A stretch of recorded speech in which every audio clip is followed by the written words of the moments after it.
ఆలూ శాండ్విచ్ని సింపుల్గా టేస్టీగా ఎలా తయారు చేసుకోవచ్చో చూద్దాం. స్టవ్ ఆన్ చేసి కడాయి పెట్టుకుని 2 టేబుల్ స్పూన్స్ ఆయిల్ని వేసుకుని ఆయిల్ హీట్ అయ్యాక ఒక చిన్న ఉల్లిపాయని చిన్న ముక్కల కింద కట్ చేసి వేసుకోండి. ఒక పచ్చిమిర్చిని చిన్న ముక్కల కింద కట్ చేసి వేసుకుని ఆనియన్ లైట్గా కలర్ చేంజ్ అయ్యేంత వరకు ఫ్రై చేసుకోవాలి. ఇప్పుడు 2 మీడియం సైజు బంగాళదుంపల్ని తీసుకుని బంగాళదుంపల్ని మెత్తగా ఉడికించుకుని పైన పొట్టు తీసి స్మాష్ చేసి వేసుకుని మీడియం ఫ్లేమ్లో ఒక 2 నిమిషాలు ఫ్రై చేసుకోవాలి. ఇప్పుడు ఇందులోకి ఉప్పు, కారం, పసుపు, గరం మసాలా పొడి, ధనియాల పొడిని వేసుకుని మొత్తం అంతా ఒకసారి బాగా కలిసేటట్టు కలుపుకుని స్టవ్ ఆఫ్ చేసుకోండి.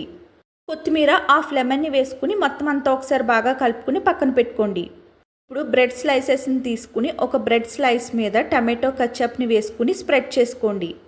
ఒక బ్రెడ్ స్లైస్ పైన ఆలూ స్టఫింగ్ని పెట్టుకుని ఈవెన్గా స్ప్రెడ్ చేసుకోవాలి.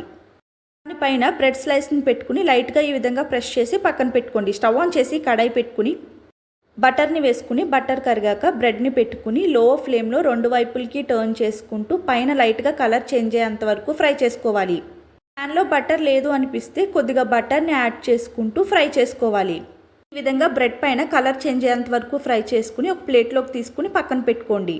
మనం ప్రిపేర్ చేసుకున్న ఆలూ స్టఫింగ్కి 4 శాండ్విచెస్ వస్తాయి. Simple and tasty aloo sandwich ready.